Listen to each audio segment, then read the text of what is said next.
Hello everyone, I hope you all are doing well. This side Rahul. Currently अगर आप देख रहे हो तो करंटली में सबसे इम्पॉर्टेंट है, डेली हम न्यूज़ आर्टिकल्स डिस्कस करते हैं the Hindu and the Indian express से, स्पेशली प्रीलिम्स 2026 को ध्यान में रखकर. फर्स्ट थिंग इज, जो आर्टिकल्स होते हैं वो प्रीवियस ईयर क्वेश्चंस के साथ साथ हम उसे देखते हैं. जैसे फॉर एग्जांपल फर्स्ट आर्टिकल आपको दिख रहा है, इंटरनेशनल सोलर अलायंस न्यूज़ में है, तो उसी के बेसिस पे हमने 2016 का आईएसए का क्वेश्चन लिया है. मे भी यूपीएससी इस पे फिर से क्वेश्चन पूछ दे. Then we have budget session start होने वाला है, तो वो जो पूरा प्रोसीजर होता है और जो इम्पोर्टेंट आर्टिकल्स होते हैं इसके रिगार्डिंग, वो हम देखेंगे अच्छे से. एंड टू इम्पॉर्टेंट क्वेश्चन जो इसके रिगार्डिंग पूछे गए हैं उसे हम प्रैक्टिस करेंगे. ठीक है. सिमिलरली गोल्ड ईटीएफ जो है न्यूज़ में है, तो इसे भी हम देखेंगे. 2024 प्रीलिम्स का क्वेश्चन है. इसी तरीके से इसरो का NGLV जो नेक्स्ट जनरेशन लॉन्च व्हीकल है ना, वो न्यूज़ में है. इसे देखेंगे और कंपेयर करेंगे PSLV, GSLV और NGLV में क्या है, और इस पे यूपीएससी प्रीलिम्स में 2018 में क्वेश्चन पूछ चुका है. So all together I will say कि इस इनिशिएटिव में आपके PYQs भी प्रैक्टिस होंगे. First thing, along with covering the articles from the Hindu and the Indian Express, उसके साथ साथ we have सेकेंड थिंग जो मैं करवाता हूँ, थीम्स आइडेंटिफाई करवाता हूँ. उसके लिए सेपरेट वीडियो आप लोग देख चुके हो जिस पे PYQs प्रीलिम्स में आता है. एक तो वर्ल्ड ज्योग्राफी का वर्ल्ड मैप का मैंने बनाया और इस पे लेक्चर्स भी आपके आएंगे. एंड सेकेंड थिंग इज जो स्कीम्स के जो कॉमन 4 थीम्स हैं वो भी मैंने आप लोगों के साथ साझा किया है और आपको दिखाया कि कैसे प्रीवियस ईयर क्वेश्चन से थीम्स जो है हम आइडेंटिफाई कर सकते हैं और उन्हीं लाइन्स पे अपने प्रीलिम्स प्रिपरेशन को सिंप्लीफाई कर सकते हैं. Then the third thing is mad techniques. हमने 2 या 3 दिन पहले से स्टार्ट किया और जो सत्यम सर से सीखा है, मेरा खुद का एक्सपीरियंस है, मल्टीपल टाइम्स मैंने प्रीलिम्स निकाला है, तो उसी बेसिस पे जो है हम इन चीज़ों को शेयर कर रहे हैं करेंटली मैं आपके साथ. इसके अलावा आपको पता होना चाहिए कि अंडरस्टैंड यूपीएससी का कॉम्बैट ऑल इंडिया जो टेस्ट है वो 25 जनवरी को होगा. मोर देन 24 सिटीज़ में, जो आपके जो इम्पोर्टेंट सिटीज़ हैं across the country, different states में. तो आप अगर इस टेस्ट को देना चाहते हो, ये काइंड ऑफ यूपीएससी का जो मॉक होता है ना प्रॉपर GS1 एंड CSAT का, उसी तरीके से है. एंड आपको ये टेस्ट 25 जनवरी को देना है और ऑल इंडिया रैंक आपको मिलेंगी, हज़ारों बच्चे इसमें शामिल होंगे. सो उस हिसाब से आप इसमें पार्टिसिपेट कर सकते हैं. सो आपको इसका लिंक मिल जाएगा हमारे अंडरस्टैंड यूपीएससी के जो टेलीग्राम चैनल है, उस पर आप डायरेक्ट पहुंच सकते हो. मतलब वीडियो के डिस्क्रिप्शन में भी है, उस चैनल पे आप डायरेक्टली पहुंच सकते हो. ठीक है. सो यही है. हाँ, मैथ टेक्निक्स की जहाँ तक बात की जाए तो मैथ टेक्निक्स जो है वो मैंने स्टार्ट किया. 2 टेक्निक्स फॉर जो मल्टीपल स्टेटमेंट्स वाले क्वेश्चन है उसके लिए शेयर किया. एंड एक ऑब्जर्वेशन मैंने दिखाया जो इनिशिएटिव फार्मर्स से रिलेटेड यूपीएससी पूछता है. And further from Monday every day you will get 1 technique. और अभी हमने जो फैक्ट्स वाला टेक्निक देखा, इसके बाद हम देखेंगे वर्ड्स प्ले जो यूपीएससी करता है. ठीक है. और कुछ ऐसी चीज़ें हैं जो शायद अभी साझा नहीं हुई है, वो भी मैं आपके साथ शेयर करूंगा. सो आपकी प्रीलिम्स की प्रिपरेशन 2026 की बहुत स्मूथ होने वाली है. To be I think I should say कि पार्ट बनिए. PYQs के बेसिस पे हम थीम्स जो है उसी के बेसिस पे हम क्वेश्चंस, ये आर्टिकल्स डिस्कस करते हैं. देन वी थीम्स भी मैं बताता हूँ आपको. 3 तरह के थीम्स अभी तक शेयर किए हैं. एंड देन मैथ टेक्निक्स भी यहाँ पे शेयर की जाती है. ठीक है. कम ही करेंगे लेकिन ऐसा करेंगे कि डेली कुछ ना कुछ अच्छा नया सीख कर जाएंगे. ठीक है. आज टोटल 5 आर्टिकल्स हैं. पहला आर्टिकल है इंटरनेशनल सोलर रिलायंस के रिगार्डिंग. हम स्टार्ट करते हैं डिस्कशन को. अगर आप इस चैनल पे न्यू हैं तो इस चैनल को सब्सक्राइब कीजिए और इस वीडियो को लाइक कर दीजिए. ठीक है. सो लेट अस स्टार्ट. पहले क्वेश्चन देखते हैं. The international solar alliance was launched at the United Nations climate change conference 2015. ये आपको बताना है सही है गलत है, दोनों स्टेटमेंट में से आपको सेलेक्ट करना है. ठीक है. And the alliance includes all the member countries of the United nation. All the member countries of the United nation. ठीक है. डिसाइड कीजिए. एंड लास्ट में मैं जो PYQs हैं, टोटल 5 PYQs जो हम नए PYQs हैं उसे डिस्कस करने वाले हैं. आपको अटेम्प्ट करना है कमेंट सेक्शन में. ठीक है. और मैं लास्ट में वीडियो के एंड में इसे डिस्कस करूंगा. ठीक है. आते हैं. आपको पता है यूनाइटेड स्टेट्स ना 16 इंटरनेशनल ऑर्गेनाइजेशन से एग्जिट करता है. डिसीजन डोनाल्ड ट्रंप लेते हैं. इसमें इंक्लूडिंग इंटरनेशनल सोलर अलायंस, ये भी न्यूज़ में है, यहाँ से भी एग्जिट करती है यूएसए। और ये जो अलायंस है, कह लो ये जो ऑर्गेनाइजेशन है, वो भारत ने फ्रांस के साथ 2015 में COP21 जो पेरिस कह लो सबमिट हुआ था, उसमें स्टार्ट करा था। ठीक है, so treaty based intergovernmental organisation है ISA. Founder India and France, headquarter Gurugram में है, हमारे हरियाणा में ही। और इसमें मेंबर्स जो है ना 120 प्लस कंट्रीज हैं। स्टार्टिंग में क्या था कि मेंबर्स जो बनते वो ट्रॉपिकल इलाके के होने चाहिए थे, बट बाद में ना इसको एक्सटेंड करके ऑल द यूएन मेंबर्स के लिए ओपन कर दिया गया।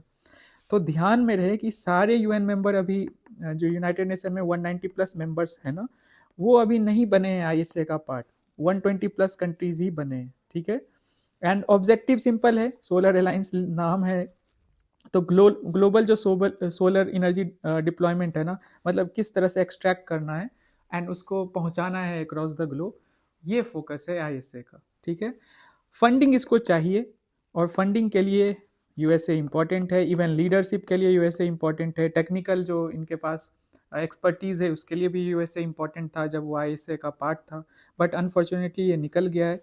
तो भारत ने इस पर यही बयान दिया है कि हम इसके बावजूद ना स्ट्रेंथन करेंगे आईएसए को। ठीक है, यही है हमारे लिए क्या था इसके बेसिक्स के बारे में जानना, और इस पर पीवाईक्यू आया है, ये भी हम देख लेंगे। अब इससे तो ये सॉल्वेबल है। और टारगेट था फंडिंग की, जहाँ तक बात की जाए 1 ट्रिलियन है, हमने टारगेट सेट कर रखा है बाय 2030, इतना हमारे पास फंड होना चाहिए। तो आईएसए के जो ऑब्जेक्टिव्स हैं, जो एम्स हैं, गोल्स हैं, हम उसे अचीव कर पाएंगे। ओके, चलते हैं हम नेक्स्ट आर्टिकल पे। ये कहाँ से आ गया, चला जा भाई। हाँ, एंड एक चीज़ कहूँगा, ये वीडियो फर्स्ट एक ही वीडियो है जो आपको देखनी है इस प्रीलिम से पहले, नहीं नहीं, इसके बाद भी 600-700 वीडियोस आएंगे। हाँ, तो चलिए क्वेश्चन करते हैं। 2015 का क्वेश्चन है बजट से related. With the reference of union government, consider the following statements. The department of revenue is responsible for the preparation of union budget that is presented to the parliament. Department of revenue की बात की जा रही है। ठीक है, department of revenue जो है ये बजट प्रिपेयर करती है। सही है गलत है आपको बताना है, आउट ऑफ दिस 3 स्टेटमेंट्स आपको चूज करना है। ठीक है, no amount can be withdrawn from the consolidated fund of India without the authorisation from the parliament. क्या ये सही है, आपको तय करना कि कंसोलिडेटेड जो फंड ऑफ इंडिया है आर्टिकल 266, क्या इससे जो आपको पैसे निकालना हो तो क्या पार्लियामेंट की अथॉरिटी चाहिए? इनकी अथॉरिटी के बिना ये निकाला नहीं जा सकता है। Then we have the third statement, all the disbursements made from the public account also need. जो पब्लिक अकाउंट है ना, इसके आर्टिकल आप बताइए क्या है, कमेंट सेक्शन में कौन से आर्टिकल के अंदर public account of India mentioned है। तो all the disbursements made from the public account also need the authorisation from the parliament of India. तो जो भी आपको निकालना है पैसा, वो भी पार्लियामेंट, जिस तरह से CFI का हम करते हैं उसी तरीके से पब्लिक अकाउंट जो है, पब्लिक अकाउंट जो ऑफ इंडिया है, उससे भी आपको इसी तरीके से निकालना पड़ता है कि पार्लियामेंट का अप्रूवल चाहिए। कितने स्टेटमेंट्स करेक्ट है आपको बताना है। चलते हैं थर्ड क्वेश्चन पे, देख लीजिए कौन सा सही होगा। The president of India can, again correct ही निकालना है, the president of India can summon a session of the parliament at such place as he see things fit. क्या ये सही है कि उनको जहां मर्जी होगा, उनको लगता है जो इलाका, जो जगह फिट है ना for the session, parliamentary session, तो प्रेसिडेंट उसको वहां बुला सकते हैं। ठीक है, एक है। Second statement, the constitution of India provides for the 3 sessions of the parliament in a year, but it is not mandatory to conduct all the 3 sessions. The Constitution of India can provides for 3 sessions, provides for the 3 sessions of the parliament, ठीक है, but it is not mandatory to conduct all the 3 sessions. ठीक है, अब इस statement में कुछ चीज़ें अच्छी लग रही है, कुछ बुरी, बट आपको डिसाइड करना है। There is no minimum number of days that the parliament is required to meet. Minimum number of day जो है ना वो फिक्स नहीं है, पार्लियामेंट का कितने दिन बैठना चाहिए, क्या ऐसा लिखा हुआ है कहीं? तो आपको डिसाइड करना, इसमें मैक्सिमम 2 ही ऑप्शंस करेक्ट हो सकते हैं अगर ऑप्शंस के हिसाब से जाओ तो। ठीक है, एक गलत है वो आपको एलिमिनेट करना, या 2 गलत है आपको वो देखना पड़ेगा। चलते हैं हम इस आर्टिकल के रिगार्डिंग जो हमारे पास इंफॉर्मेशन है, एंड देन प्रेसिडेंशियल एड्रेस को देखेंगे और यूनियन बजट के बेसिक्स को समझेंगे with the important constitutional articles. So let us start.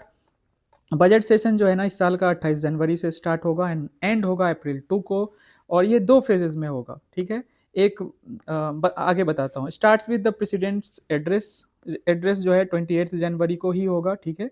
And union budget जो है लाइकली जो प्रेजेंट किया जाता है आज के समय में, पहले आई थिंक 1 मार्च को किया जाता था, अब फरवरी में होने लगा है, February 1 को ये प्रेजेंट किया जाएगा। अब फर्स्ट फेज में प्रेसिडेंशियल एड्रेस के साथ स्टार्ट हुआ सेशन, जो ये बजट सेशन है, and then it will go like second जो फेज होगा, मतलब फिर ब्रेक होगा।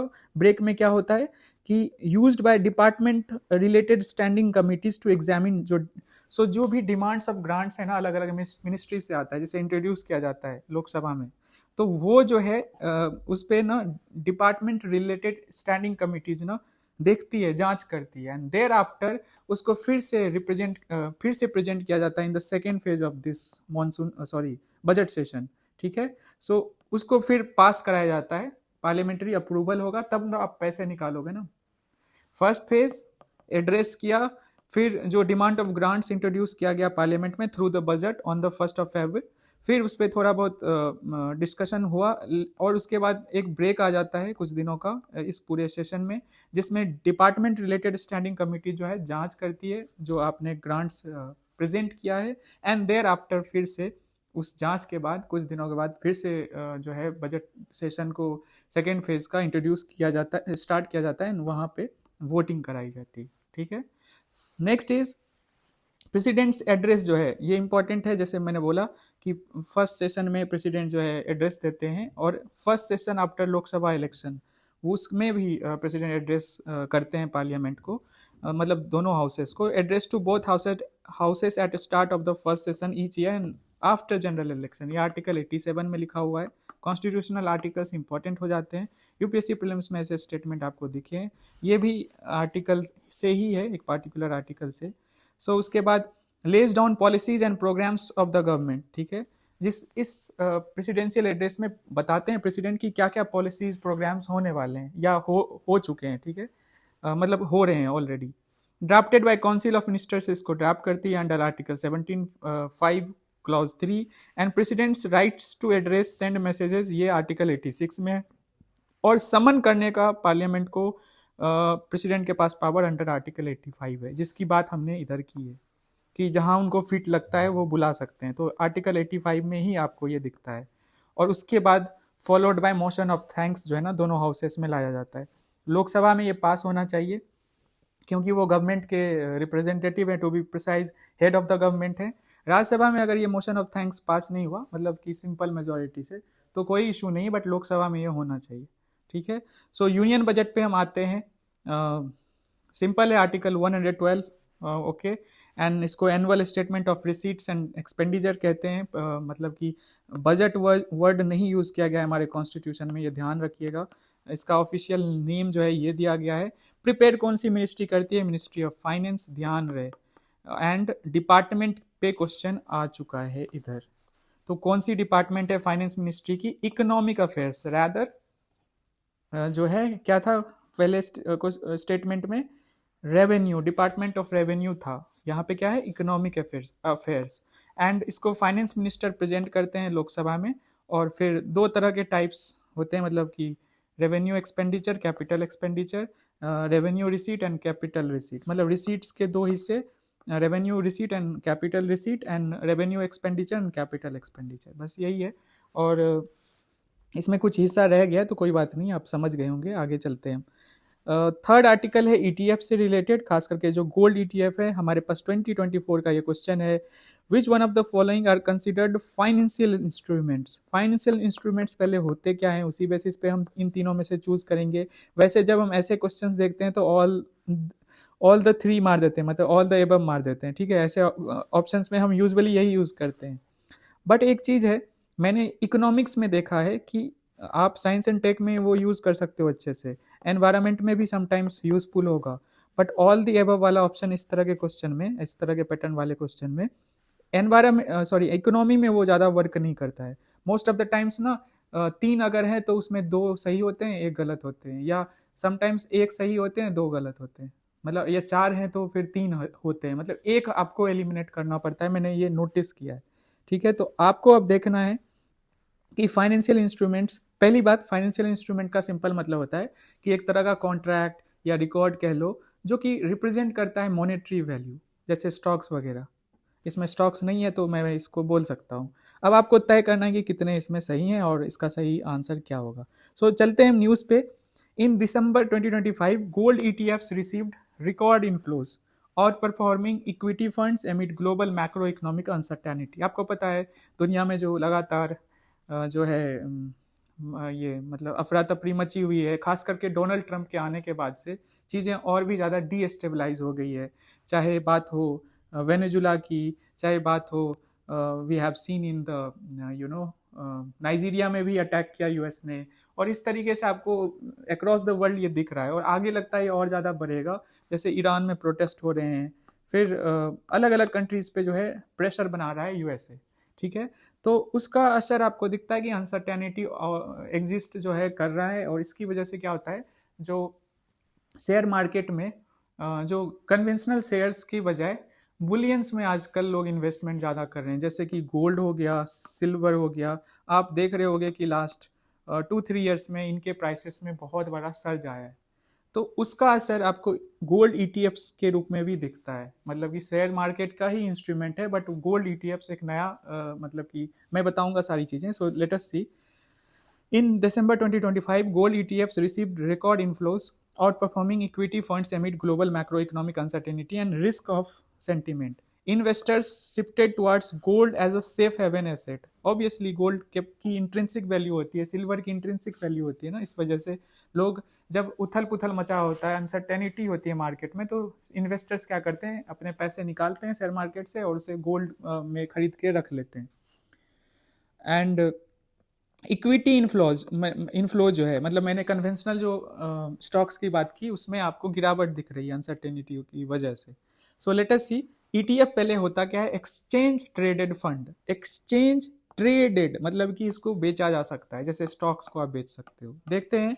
सो इसका टू बी प्रिसाइज मतलब है कि मार्केट ट्रेडेड इन्वेस्टमेंट फंड, मतलब कि मार्केट की शेयर मार्केट में आपको जिस तरह स्टॉक्स बेचते हो उसी तरीके से इसको ट्रेड कर सकते हो खरीदने के बाद।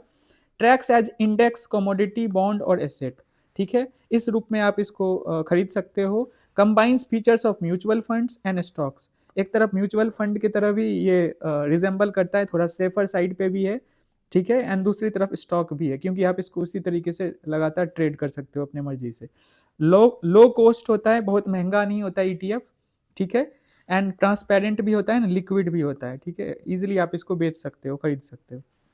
अब इसी के संदर्भ में ईटीएफ जो है, एक्सचेंज ट्रेड फंड के संदर्भ में we have a new term, gold ETF. ये हमारे लिए आज का न्यूज़ है। ETF that tracks the price of physical gold, जैसे था ना, tracks on index, commodity, bond और एसेट, इन सब पे आप ईटीएफ मतलब अलग अलग तरीके से खरीद सकते हो। तो कमोडिटी में वी कैन इंक्लूड फिजिकल जो गोल्ड है, उसमें भी आपके पास ईटीएफ अवेलेबल है। Each unit represents gold of high purity. हर एक यूनिट जो आप खरीद रहे हो ना, कह लो शेयर है, उसकी इंट्रेंसिक वैल्यू गोल्ड से कनेक्ट कर दी गई, यही मतलब है। नो फिजिकल डिलीवरी, ऐसा नहीं है कि आपको सोना आके कोई खरीदने पे दे आएगा, मतलब पहुंचा देगा आपको, एज अ शेयर के फॉर्म में वो है। हेल्ड इन डीमैट फॉर्म, मतलब डीमैट अकाउंट बनवाते हैं, ठीक है। Eliminate storage and purity risk, इससे क्या होता है, स्टोरेज आप घर में रखना चाहते हैं, गोल्ड खतरे की भी घंटी है ना, चोरी, ये सारी चीजें, सेफ्टी उसके इशू है। एंड प्योरिटी रिस्क भी, कितना प्योर होगा। आपको जो ईटीएफ मिल रहा है वो प्योरिटी फॉर्म में मिल रहा है और पेपर पे मिल रहा है, ऑन पेपर, ये नहीं कि आपको घर कोई पहुंचा रहा है। Use for hedging, diversification and safe haven investment, मतलब कि गोल्ड ईटीएफ का यूज हम कर रहे हैं एज ए हेज फंड के रूप में, डाइवर्सिफिकेशन के रूप में, मतलब कि आप अपने इन्वेस्टमेंट को डाइवर्सिफाई करते हो ना, एक तो म्यूचुअल फंड्स खरीदते हो, शेयर्स खरीदते हो, स्टॉक्स खरीदते हो, या असली वाला गोल्ड खरीदते हो, फिजिकल वाला। तो हम क्या कर रहे हैं, उसको एक नया हमारे पास ऑप्शन आ गया है in the form of gold ETF, diversification के लिए सेफ हेवन इन्वेस्टमेंट के रूप में भी इसे देखा जाता है। सो ऑल टुगेदर आपको क्लैरिटी मिल गई होगी इस आर्टिकल से कि ईटीएफ क्या होता है, एक तरह का फाइनेंशियल इंस्ट्रूमेंट है, ठीक है, एंड गोल्ड ईटीएफ क्या होता है। हम चलते हैं नेक्स्ट आर्टिकल पे, fourth article of the day. ये आर्टिकल कल आया था हिंदू के टेक्स्ट और कंटेक्स्ट में, ये वाले पेज में आया था। तो इसमें मुझे मतलब इंफॉर्मेशन इस आर्टिकल में बहुत ज़्यादा है, बट मेरे लिए इंपॉर्टेंट है जो प्रीलिम्स पर्सपेक्टिव से इंपॉर्टेंट हमारे लिए हो जाता है, दैट इज़ जो लॉन्च, हमारे पास जो लॉन्च व्हीकल है ना, जो लॉन्च व्हीकल है ना, उसको हमें डिफ्रेंशिएट कराना है, और उसमें एक NGLV बहुत ज़्यादा न्यूज़ में है। 2024 में हमारे भारत सरकार ने इसको स्वीकृति दी है कि इसको हमें डेवलप करना है। और ये जो फैल्कन है ना, स्टार लिंक स्पेस एक्स का, मतलब कि इलन मस्क की जो कंपनी है, रीयूजेबल रॉकेट, उसी मतलब कंटेक्स्ट में हम इसे डेवलप कर रहे हैं। ठीक है, तो पहले क्वेश्चन देख लेते हैं। With reference to India satellite launch vehicles, consider the following statements. PSLV launched the satellites useful for Earth's resources monitoring, whereas GSLVs are designed mainly to launch communication satellite.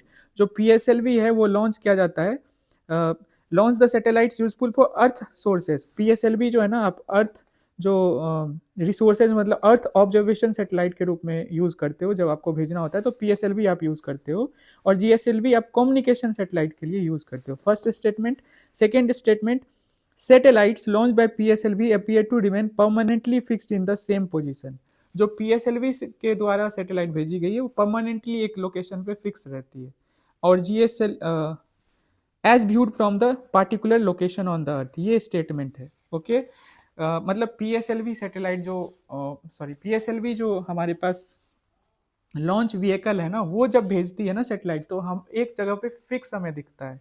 And third statement is GSLV Mk3 is a 4-staged launch vehicle with the first and third stages using solid rocket motors. हाँ, ये वाला हम देखेंगे, जो हम किस तरह से रॉकेट जो लॉन्च करते हैं ना, जो हमारी व्हीकल है उसको जो लॉन्च करते हैं, तो हम देखेंगे कि उसमें किस तरह से फ्यूल यूज होता है, स्टेजेस क्या होते हैं, इसे भी अच्छे से समझेंगे आज, और ये इंपॉर्टेंट है जो इस थर्ड स्टेटमेंट से दिखता है हमें।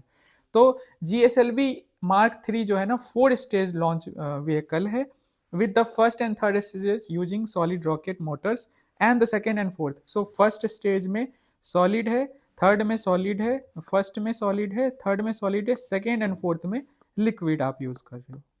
ठीक है, हम देखेंगे आगे कितने स्टेटमेंट करेक्ट हैं, आपको ये डिसाइड करना है। हम चलते हैं इस आर्टिकल पे। ISRO has achieved repeated mission successes but key challenges now is shifting from one time achievements to routine large scale execution. देखो, अगर आप देखो तो चंद्रयान 3, आदित्य L1, हमने बहुत सारे सक्सेसेस धीरे धीरे अचीव किए हैं, लेकिन अब क्या ज़रूरत है कि लगातार सक्सेसफुल होने का, मतलब एक साथ बहुत सारे सक्सेसेस हैं, मतलब हमने पार्ट्स में सक्सेस हमें मिला है इसरो को। ओके, अब हमें क्या करना है कि एक ऐसा मतलब कि ऑर्गेनाइजेशन बनना है कि लगातार सक्सेसफुल मिशंस वो भेजे, और high valued missions. Okay, so one time achievements to routine large scale execution पे हमें आगे बढ़ने की ज़रूरत है। हम बहुत खुश हैं इसरो के अचीवमेंट से।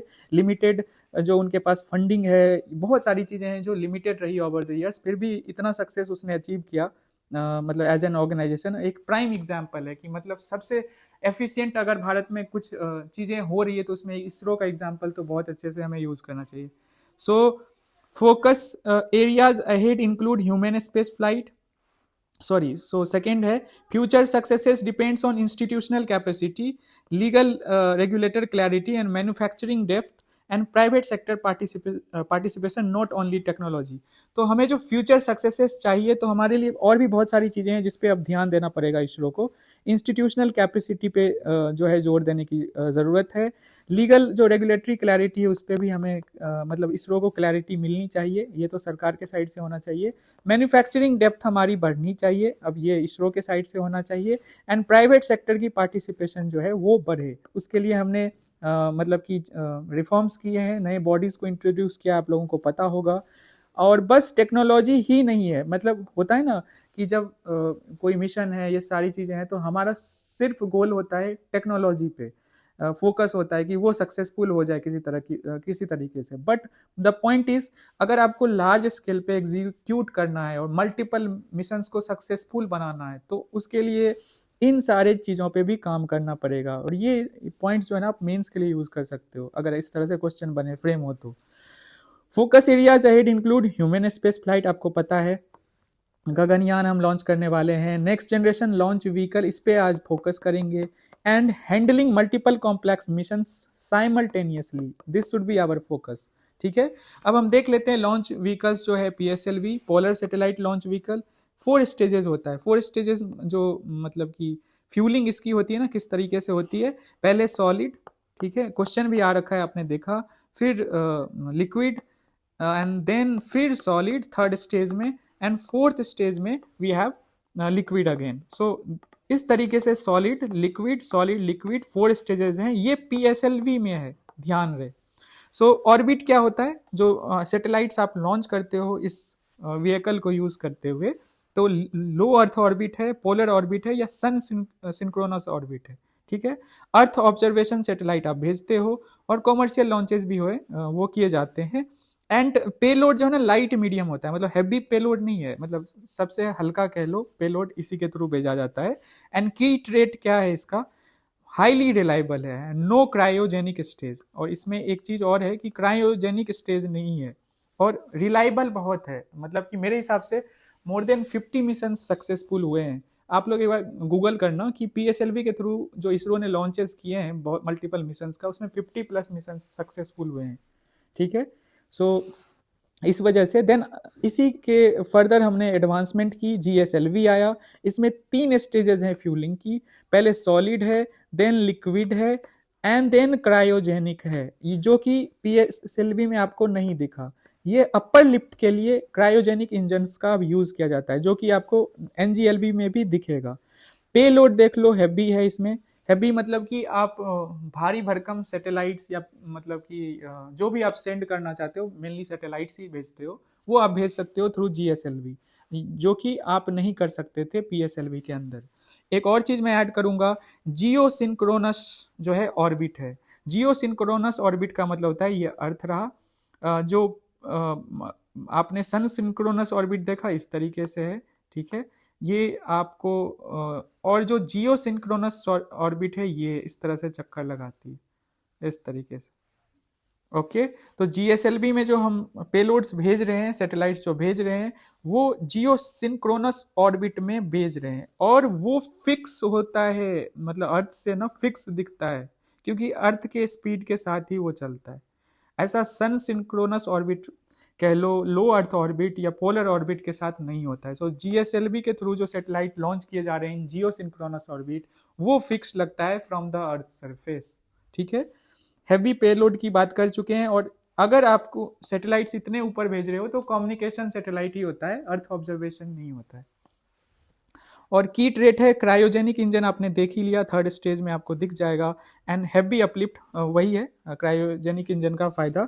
फिर वी हैव NGLV, ये हमारे लिए सबसे इंपॉर्टेंट है, प्रोबेबली UPSC इस पे क्वेश्चन पूछेगी। 2024 में इसको स्वीकृति मिली थी, आई थिंक सितंबर में गवर्नमेंट ने अप्रूव किया था इसको, और इस पे भी काम चल रहा है, ये डेवलप नहीं हुआ है, ये भी याद रहे। इसमें भी 3 स्टेजेस हैं, पहला लिक्विड, दूसरा liquid, and third is cryogenic. यहाँ पहला सॉलिड, दूसरा liquid, and third was cryogenic. यहाँ पे पहला ही लिक्विड है, दोनों में 3 स्टेजेस हैं, और PSLV में कितने 4 स्टेजेस थे, ऑल्टरनेट सॉलिड लिक्विड, इस तरीके से। अब क्यों NGLV को लाया गया, पर्पस क्या था, सरकार ने इसको क्यों, जब हमारे पास GSLV था ही। हाँ, GSLV में एक एग्जाम्पल बनूंगा, जो मार्क 3 है ना, वो GSLV का मतलब कि मतलब नेम जो दिया गया ना, एज अ आप समझ सकते हो, वो GSLV लॉन्च व्हीकल है। ठीक है, सो पर्पस है हैवी लिफ्ट, जितना भी लिफ्ट कर रहा है ना GSLV, उससे भी ज्यादा हमें हैवी जाना है। अगेन हम कॉम्प्लेक्स मिशंस के लिए जाएंगे आगे। रीयूजेबल, ये सबसे इंपॉर्टेंट है, हमें समझना होगा। जैसे मैंने फाल्कन 9 की बात करी, स्पेस एक्स की, तो reusable rockets, I think USA, China and Russia, and thereafter Elon Musk, चार लोगों ने या 4 कह लो बॉडीज ने इसको अभी तक कर पाए हैं, रीयूजेबल रॉकेट्स यूज कर पाए। तो भारत भी उस कड़ी में आगे बढ़ना चाहता है, और कॉस्ट एफिशिएंट लॉन्चेस भी फोकस होगा। रोल क्या होगा, ह्यूमन स्पेस फ्लाइट, आगे जो होने वाली है, हमारे जो लंबे मिशंस हैं, ठीक है, स्पेस स्टेशन मॉड्यूल्स जो हम प्रिपेयर करना चाहते हैं, डीप स्पेस मिशंस, ये सारे आगे हमारा फोकस है, इसरो का फोकस है, तो हम ये अचीव करेंगे, लॉन्च कराया जाएगा through NGLV, and then we have significance future backbone of India's space program. Obviously एक समय में PSLV हुआ करता था, फिर GSLV एंड देन NGLV. हमें बस समझना है NGLV 3 स्टेजेस जो है लॉन्च व्हीकल है, देन लिक्विड एंड क्रायोजेनिक, इस तरह से स्टेजेस होते हैं. हैवी लिफ्ट के लिए हम इसे यूज करेंगे, रीयूजेबल होगा एंड कॉस्ट एफिशिएंट लॉन्चेस होंगे. यही मेन है जो हमें देखना था. अब हमने सारे हाँ, और एक और आर्टिकल है समग्र शिक्षा 3.0, जिसे हम the centre is consulting states on Samagra Shiksha 3.0 focusing on school governance teacher training. So हम समग्र शिक्षा अभियान के बारे में थोड़ा सा जान लेते हैं कि एक अम्ब्रेला स्कीम है. प्री स्कूल से लेके 12th क्लास, ये हमारी स्कूलिंग पीरियड होती है ना बच्चों की, वहां से लेकर जो भी जितने अभियान थे, स्कीम्स थे, उनको इंटीग्रेट कर दिया एक अम्ब्रेला स्कीम के अंदर, जिसका नाम रखा गया समग्र शिक्षा इन 2018. ठीक है, और फर्स्ट उसको वो कैसे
then we have the third stage that is 2000 कितने में 2026 के बाद ये आएगा. ठीक है, आज के जो क्वेश्चन है उसको हम डिस्कस कर लेते हैं. पहला है इसको देखते जाते हैं, 5th से ही स्टार्ट करता हूँ मैं.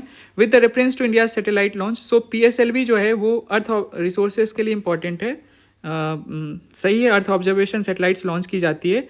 और जो second statement, so first statement is correct, आपको इन दोनों में से चूज करना है. सेकेंड स्टेटमेंट क्या है कि PSLV अपीयर करता है, फिक्स नहीं. PSLV तो सन सिंक्रोनस ऑर्बिट में सैटेलाइट्स लॉन्च करता है, सो GSLV फिक्स रहता है. सेकेंड इनकरेक्ट है. थर्ड स्टेटमेंट देखते हैं. GSLV Mark 3 is a 4 stage launch vehicle. तो मेरे हिसाब से आपको पता होना चाहिए कि GSLV 3 स्टेज होता है, तो थर्ड स्टेटमेंट भी इनकरेक्ट है. सो 5th का A होगा. चलते हैं हम दूसरे आर्टिकल पे, सॉरी आर्टिकल कहता हूँ, क्वेश्चंस पे. फाइनेंशियल इंस्ट्रूमेंट्स की मैं बात कर चुका हूँ. जो क्या होता है, कॉन्ट्रैक्ट और रिकॉर्ड हम कर सकते हैं जो रिप्रेजेंट करता है मॉनेटरी वैल्यू. सो ETF तो है ही, एक तरह का स्टॉक है. करेंसी स्वैप को भी हम इंक्लूड करते हैं. ठीक है, एक पॉइंट के बाद आप एक कॉन्ट्रैक्ट करते हो कि आप स्वैप कर सकते हो. ठीक है, एंड मोटर जो व्हीकल है ना, आपको ये समझना पड़ेगा कि एक फिजिकल गुड है, रादर एक कॉन्ट्रैक्टेड गुड है. ठीक है, तो ये नहीं होगा. एंड 1 and 3 होगा, सो D होगा इसका आंसर, 4 का D. Then we have third question, the president of India can summon a session of the parliament at such place he see things fit. ये तो बिल्कुल हमने डिस्कस कर ही लिया, सही है. The constitution of India provides for 3 sessions of the parliament in a year, but it is not mandatory to conduct all 3 sessions. देखो, constitution कह सकते हो, प्रोवाइड तो हम कह सकते हैं, एग्जैक्टली लिखा तो नहीं है पर कह सकते हैं, बट मैंडेटरी कैसे नहीं, 2 सेशंस 6 महीने के अंतराल पे होना चाहिए, ये क्लियरली लिखा हुआ है. तो उस बेसिस पे 3 सेशंस होते ही हैं. पहला है आपको स्टार्ट होता है year with the budget session, then we have monsoon session, and the third session is recently खत्म हुआ था दैट वाज को जो शीतकालीन सत्र कहते हैं ना वो हुआ। तो 3 सेशंस हैं, तो सेकंड स्टेटमेंट इनकरेक्ट है। There is no minimum number of days that the parliament is required to meet in year, ऐसा कहीं कुछ नहीं लिखा हुआ है, तो ये भी सही है। फर्स्ट एंड थर्ड होगा, so answer is C. Then we have with reference to the union government consider the following statements. आपने इसको देख लिया, पहला स्टेटमेंट गलत है। हमने क्या देखा कि इकोनॉमिक अफेयर्स की जो डिपार्टमेंट है अंडर मिनिस्ट्री ऑफ फाइनेंस वो बनाती है बजट, पहला गलत हो जाता है। No amount can be withdrawn, बिल्कुल कंसोलिडेटेड फंड ऑफ इंडिया जो है उसमें अमाउंट जो है पार्लियामेंट के अप्रूवल से ही आप निकाल सकते हो। And the third statement, all the disbursement में जो पब्लिक अकाउंट वाला है ना वो एग्जीक्यूटिव एक्शन से लिया जा सकता है। सो थर्ड गलत है एंड फर्स्ट गलत है, बस 2 सही होगा। सो इसका आंसर सी होगा। और पहले का आंसर आपको पता है कि यस, इंटरनेशनल सोलर अलायंस 2015 में इसको लॉन्च किया गया था एंड भारत और फ्रांस था एंड पेरिस में किया गया था COP 21 में UNFCCC का।